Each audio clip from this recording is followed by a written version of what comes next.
5 years after leaving the country, I returned to attend Mrs. Sterling's birthday gala at the plaza.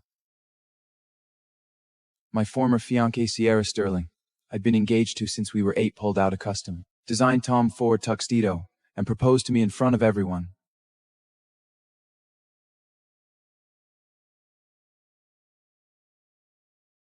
The ballroom erupted. They all expected me to fall to my knees in tears of joy. Say yes, beg her to take me back. After all, I'd loved Sierra Sterling with the kind of desperate, embarrassing devotion that became Manhattan society legend. But they seemed to have forgotten something. 5 years ago, at our wedding, she ripped the custom Armani suit off my body in front of 300 guests, stomped on it with her Laubautines. For another man, she publicly accused me of academic fraud, scientific misconduct. The wedding was cancelled. I stood there in front of everyone, judged, mocked, destroyed. That day, I left for Europe alone. But now that I am back, Mrs. Sterling grips my shoulder, says, Ethan, Sierra missed you terribly these past 5 years. Even after what you did, she never forgot you. After you left, she spent a fortune burying those scandals. If you're willing to give her another chance, the Sterling family will give you an even grander wedding than before. Ethan Quinn, will you marry me? When I don't answer, Sierra repeats her proposal. Ethan Quinn, will you marry me? Mrs. Sterling watches me with expectant eyes, like I am a charity case who should be grateful. I thought seeing Sierra again would make me angry. But standing here, looking at her holding that tuxedo like a peace offering, I feel nothing. Absolutely nothing. The ballroom falls silent. Some curious, most waiting for the drama. When I left New York 5 years ago, I never came back. They don't know I am married, that I have a daughter, so I don't know if Sierra orchestrated this public proposal herself, or if she is planning to humiliate me again for sport. A flash of mockery crosses my expression, but I keep my face polite, detached. Thank you for the honor, Miss Sterling. I was young and foolish back then. I don't have those feelings anymore. What? He rejected her? Is he insane? Didn't he literally beg her to marry him for years? Now she's proposing and he said no? Everyone stares at me like I've lost my mind. Because 5 years ago, I did more than a few foolish things for Sierra Sterling. I made waves that rippled through all of Manhattan's elite circles, like the time I spent $9 million on fireworks at the Brooklyn Bridge, spelled out Sierra Sterling in the sky for her birthday, or when I hired drones to fly over Times Square for an entire month, displaying Sierra Theta Ethan on continuous loop. 2 weeks before our wedding, I bought every digital billboard in Manhattan, had our engagement photos rotating Fiderna. At 25, I loved her like a man possessed, wanted the whole world to witness our perfect love story. Never imagined she'd betray me. After all, this was Sierra Sterling, my first constant, my childhood promise. She learned my name before she learned most words, learned how to spell Ethan long before she cared about spelling her own. Growing up, she was always just there reminding me to take care of myself, quietly fixing the things I forgot, folding my shirts without being asked, like it was simply part of loving me. For 20 years, we were closer than siblings, more in sync than most married couples. Even when I became the notoriously strict Professor Quinn at MIT, with her I was still the little boy who called her Sierra Bear and chased her around with flowers, always tender, always devoted, always hers. The year our love burned brightest, we stood at the Lovelock Bridge in Paris and vowed to be together forever. I believed love like ours was eternal, until 1 month before the wedding, when Liam Carter was brought into the Sterling household as their ward. Supposedly, he was the orphan son of Mr. Sterling's old army buddy. His father had saved Mr. Sterling's life, so they took Liam in out of obligation. At first, Sierra and I were both kind to him. I even took him to Knicks games and taught him to golf. But somehow, somewhere along the way, Sierra started spending more and more time with Liam. She started bringing him on our dates. Our private dinners for 2 became dinners for 3. On Valentine's Day, Sierra promised to come with me for the final fitting of the custom tuxedo she designed for our wedding. I called her 100 times, waited in our penthouse for 2 hours. All I got was a text. Something came up. Rain check. Frustrated, I went to the tailor alone and found Liam Carter standing there wearing my custom tuxedo. Sierra adjusting his collar, her cousins circling him like vultures, calling him brother-in-law. Their praise and laughter made it seem like Liam and Sierra were the engaged couple, and I was the outsider.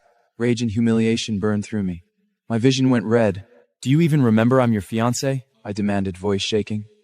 Sierra finally looked up from Liam. No guilt, no shame, just annoyance. I told you something came up. Why are you here? Can you stop being so paranoid and jealous all the time? You're acting pathetic, like a child. I'm Ethan Quinn, son of Wall Street legend Marcus Quinn, Metia's youngest tenured professor. I don't take disrespect from anyone. Sierra Sterling, who gave you permission to talk to me like that? You're something. Was spending time with Liam? Making him wear my tuxedo? My voice cracked. By the time I finished speaking, I'd crushed my phone screen in my fist without realizing it. Sierra instinctively grabbed my bleeding hand, but her tone was still accusatory. Ethan, stop making a scene. You always do this. I'm tired of plaveting you. I just had Liam try on the tux for sizing. Why are you throwing a tantrum over something so small? I was so shocked. I forgot to respond. Sierra Sterling was lecturing me, blaming me. For 20 years, no matter what I did, she never said a harsh word to me. Spoiled me rotten. But now she is calling me unreasonable in front of all these people. Like she has forgotten that she is the one who made me this way. My silence stretches too long. Sierra's expression softens with regret. Ethan, I'm sorry. I shouldn't have said that.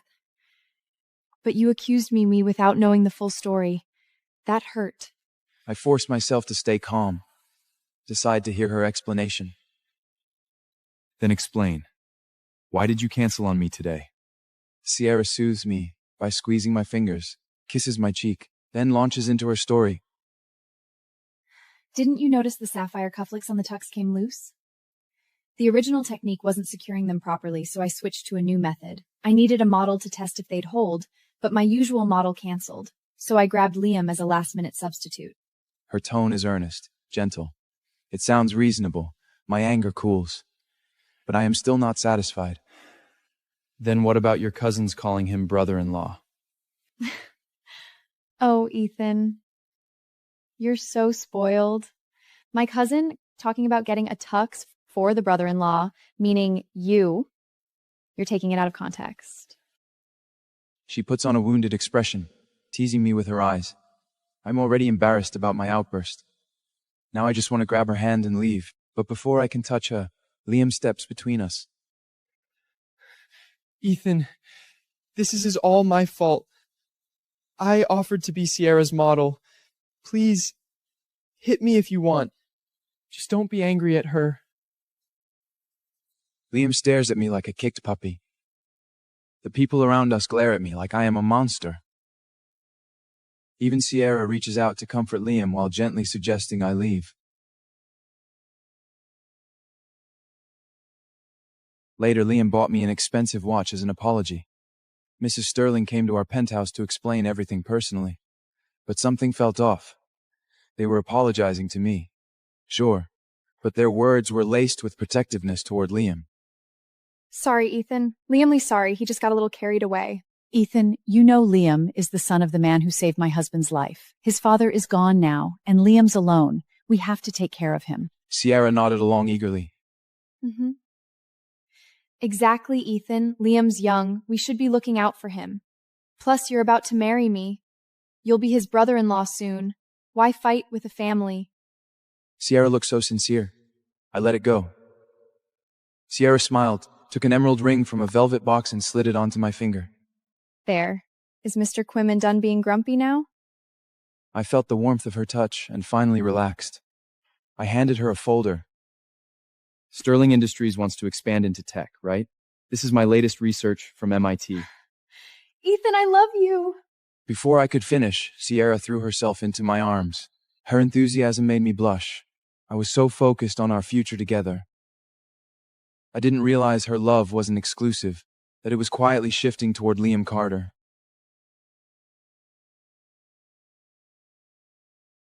Her Instagram became a shrine to Liam, photos of them together every single day. Rumors started spreading through Manhattan's elite circles. The Quinn-Sterling engagement was off. The Sterling family was planning to marry Sierra to their ward instead. I heard the whispers and wanted to confront the Sterlings immediately, but before I could, Liam showed up at my MIT office. Gone was the scared, timid boy from a week ago. Now his expression dripped with smug satisfaction. Ethan, you've heard the rumors, right? That's not just the Sterling family's intention. It's Sierra's, too. If you don't want to embarrass yourself, cancel the engagement. I clenched my fists to control my rage. I promised Sierra I'd be patient with Liam, but Liam misread my silence as weakness. His smile widened. Still in denial, Ethan? Don't worry. You'll see Sierra's choice soon enough. I snapped. My fist connected with his jaw. Get out!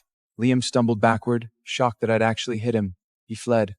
Furious, I opened my phone and sent Sierra the audio recording of Liam's taunts. Waited for her to apologize, but instead of apologizing, she questioned me. Ethan, is there some misunderstanding? Liam's always been kind and thoughtful. He'd never do this. Are you sure someone didn't trick you? I stared at the screen in disbelief. 20 years of history, audio evidence, and she still chose to believe Liam over me. She doubted me for a kid she'd known less than a month. I threw my phone across the room, decided I was done trying. That night, Sierra flew 5 hours from a conference in London to New York, just to smooth things over. When I saw her exhausted face at my door, I couldn't turn her away. The moment I opened the door, she kissed me, deep and desperate. We didn't pull apart until we were both breathless. Ethan, I only see Liam as a brother. I'd never have feelings for him. You believe me, right? But he's my father's savior's son. There are things I can't control. You understand, don't you? Besides, we're getting married next week. You wouldn't abandon me now, would you? She looked up at me with those wide, pleading eyes, so careful, so vulnerable. My resolve crumbled. I chose to believe her unconditionally. I didn't know that trust wasn't mutual, that she was about to push me into hell with her own hands.